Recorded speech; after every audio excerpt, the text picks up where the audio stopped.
It's time for another edition of the Commissioner's Corner. We've entered week 4 of the WCHA season, and I'm excited to finally have a Maverick on the screen with me. Lots of good things happening right now in Mankato, and excited to have junior forward Kelsey King, our current reigning WCHA Forward of the Week, joining me today. Kelsey, how are you?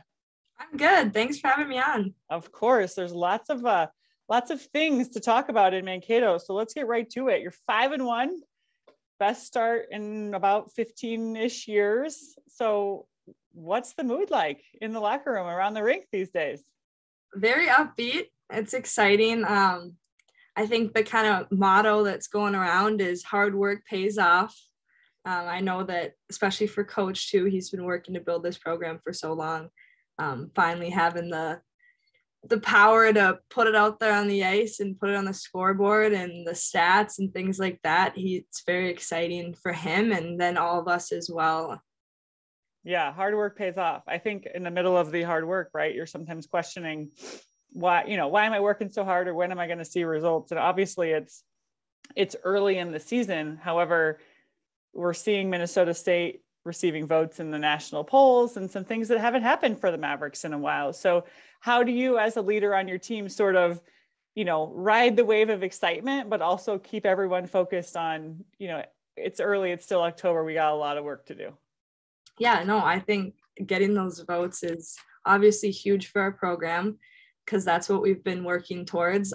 But then it's also, like I said in the beginning, like you just said, hard work does pay off. So it's like, okay, well, we got to get back to work at practice. Like we're going to have to do a little extra conditioning here and there. Maybe we don't like it, but then we go out and play that weekend.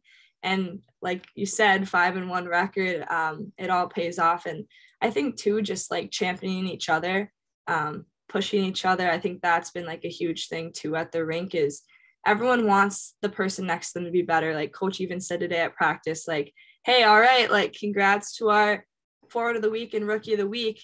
Next week, let's have someone else on there. Or you guys can do, of course, he's like, you guys can do it again, but it'd be nice to have someone else up there too, because we're so much in this mindset that we're not going to ride one person's back. It's everyone is contributing to that 5-1 record, those 2 votes. And I think that that's like the best culture that we've had around the rink so far to start the season. Yeah, it's really awesome. I think, one of the things that I've been asked a lot is about how to build some stability within the conference, or to for how do you balance it when you perennially have a couple of top teams and you have teams who are arguably, middle of the pack often. How do they break through, right? How do they become 1, 2, 3 in the league when the league is so challenging? And I've shared with many people that I felt like your program, from the first time that I was there a couple of years ago, you and I are like same age in the WCHA, so we could do it together. But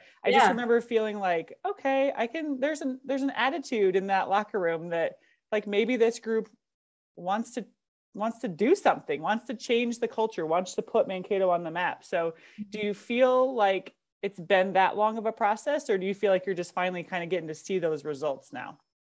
I feel like it's a mix of both. I feel like a lot of it is kind of getting to finally see those results because it does take time. It's not something that you change overnight. And obviously, like the recruiting classes that we've had come in, like they've been great leaders too.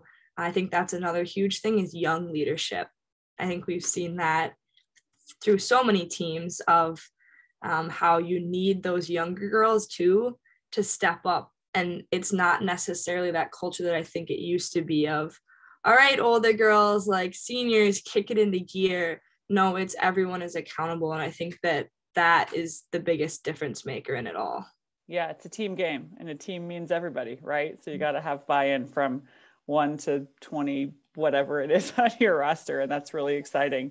So personally, you don't become forward of the week in our league without having a pretty incredible weekend, which you did, like massively huge. Hat trick in one game, a 5-point game, 2 wins at home. Like, how does that feel for you? And like, how do you ride that wave of excitement and, success into this weekend? Yeah, super exciting. I think again, it's that same thing I'll come back to, and our whole team will come back to, is hard work pays off. And I think that another thing that was super cool about it was like looking at it after the game. As a line, my line had 11 points together, which is insane. So I think that the best part about that whole thing for me was how happy my team was, like how happy my teammates were, how happy my line mates were. And like, we were like, it's finally clicking. Like it's all this stuff we've been practicing and working on. And I think that goes for anyone that's in that kind of position or has a night like that. They're just like, wow, like it all came together. And so I think going forward, it's one of those things where it's like, yeah, that was great, but now you have to come back to level, can't get too high, can't get too low. And so now it's kind of that deal of, okay, how can we find consistency in how we play? How can we replicate what we did last night, the next night, and the series after that? And how can we grow and build on it? What are those little things that we can still fine tune and spread onto our team too? Because again, that second night, we had some big point nights for some other girls on our team, which was awesome, because that's exactly what we're trying to do here.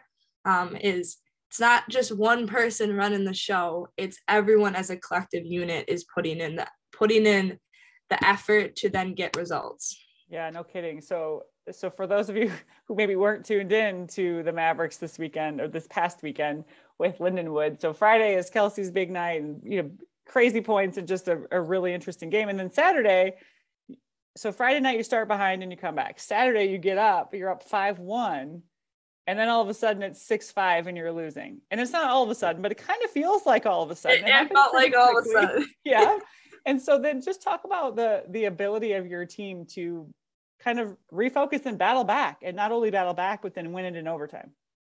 Yeah, I think again, that just goes through adversity, facing adversity, and how do we bounce back from that? Like the same thing about the following weekend of our series with UMD. It's a competitive league, and you can't take any team for granted anytime you're playing them. And I think that adversity that we faced and how we were able to come out of it, instead of looking at it and going, oh my gosh, that was terrible, what were we doing? How do we let up 5 goals in a span of like 10 minutes? We assess it as, okay, but what were the end outcomes? How did we bounce back when we were down 6-5? And again, like to see the other girls that are stepping up and making it happen, like that, you can't be mad at the end of the day after seeing a weekend like that of a team that not only faced adversity and bounced back, but also was spread across the board. There wasn't one person that did it all type of deal. I feel like you got a little like coaching talk in your genes here, Kelsey. Just saying. You're speaking all the right language. I think your coaches are going to be really proud when they hear this. Oh, thank you. So this week we switch gears, right? So you go from Lindenwood at home, kind of crazy, and now we're back in the WCHA. You're back with I think all of them are in-state rivals for the Minnesota teams, but you're playing the Gophers, home and home series, a real chance to, beat a ranked team. So talk about, the keys to success for you all this weekend, maybe some of the things you're working on in practice this week.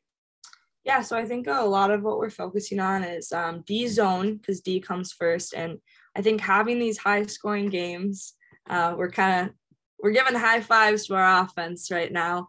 But then we're kind of like, okay, what are the things we need to work on? And I think D zone is going to be very important against especially a team like the Gophers with their offensive scoring powers. So it'll be really important that we're disciplined in that. So we've been pushing that a lot at practice. And then as well, we've been working on, like I said, skating. It's not the most fun thing to do, but we need to make sure we're in shape and condition, especially having a smaller roster this year. Mm-hmm. We've had a few injuries. We've had a few tough bounces. So making sure that everyone's ready to go from the top of the lineup down has been kind of our motto this week at practice. Got it. Well, I'm excited to see both teams on the ice this weekend. Let's switch gears a little bit and talk a little bit about you. So you're from Elk River, so not too far away from Mankato. How did your path lead you to Mankato? Why Mankato? So at first, actually, originally I was like determined, like I can't wait to get out of the house and go on a plane and go fly somewhere and live out east and things like that. Like as a little kid, that's what I was always, I'm an adventurer, so I'm always like curious of like new places that I haven't been around. But Minnesota is the state of hockey. So you really can't go wrong with that. And then not to mention, I think one of my biggest draws was the league itself. The WCHA is such a great competitive league. And like we see last year, following year, this year, you never know what's going to happen on a given night. There's upsets, there's all sorts of crazy fun stuff. So a lot of that was being in a very competitive league. It's nice to be close to home to still be able to see my family and for them to come and watch me play. And then not to mention the coaching staff here is great, as well as the girls, like meeting the team and the campus. I kind of just fell in love with it all. Awesome. Well, it seems like you found home, so that's nice. How about your major and maybe what it is that you want to do when it's time to hang the skates up? So I'm actually a nursing major. Oh, wow. Yeah. And so this is my being a hockey. I just need to pause there. I need everyone who's watching and listening to understand how difficult it is to be a student athlete in a nursing major, and also in a season like hockey that is so long across 2 semesters. Kudos. Okay, keep going. Yeah, it's craziness, trust me, every day. But this is my first semester in the program, so I had applied last year. I had to take a bunch of tests, things like that, and finally get to start doing clinicals and things like that, which is super fun. I love it. I have just as much of a passion for caring for others through helping them heal and the medical side of things, as much as I have a passion for playing hockey and getting to strive to be my best at that. So it's kind of cool to have the two, because I think hockey has really helped me to find a balance in like time management and things like that in nursing, because it's a crazy busy schedule. You really don't get a lot of downtime. But I love it so much due to the passion for both of them. So, yeah. It's a good fit for you. I can definitely see you in that role. So I will wish you luck for the next couple of years as you try to navigate, but it seems like you're in the right spot to do that. So, all right, now we're going to get to it's always my favorite part. I don't know. All of this is my favorite part, but I really love these quick response answers because I like to just learn more about you all when I get to do this. So I'm going to throw some things at you. You're just going to pick one, whatever comes to your brain, or you can say neither if it's something that you wouldn't do either. You ready? Yep. All right. Skydiving or bungee jumping? Skydiving. Ocean or mountains? Mountains. Hot dogs or hamburgers? Hamburgers. Wait, cheeseburger. Fair. Gotta have cheese on there. Truth. More than like at least good one good slice, maybe 2. Okay. Dinner or dessert? Dessert. That's like me giving you nuts. Mac or a PC? Mac. Road trip or plane trip? Plane trip. I was just gonna say, didn't you just tell me you wanted to hop on a plane and fly away?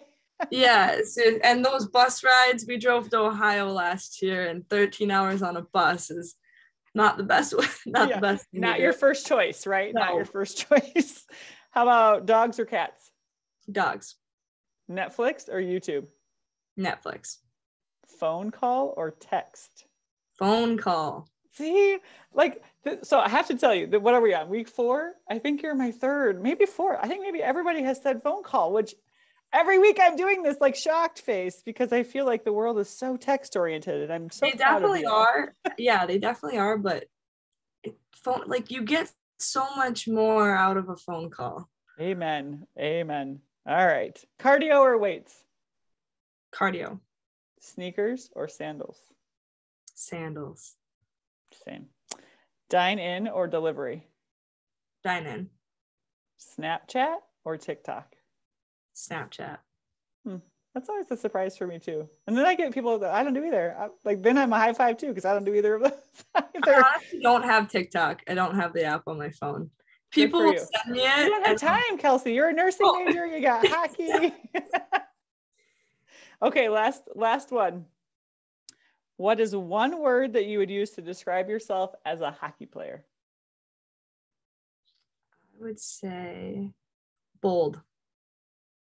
I love that. Bold. Bold Kelsey and her teammates are back on the ice this weekend. They have a home and home series with the University of Minnesota. They'll be at Ritter Arena Friday night and then back home in Mankato Saturday afternoon. Thanks so much for joining me, Kelsey. Good luck. I hope you can keep the momentum going. Thank you for having me on.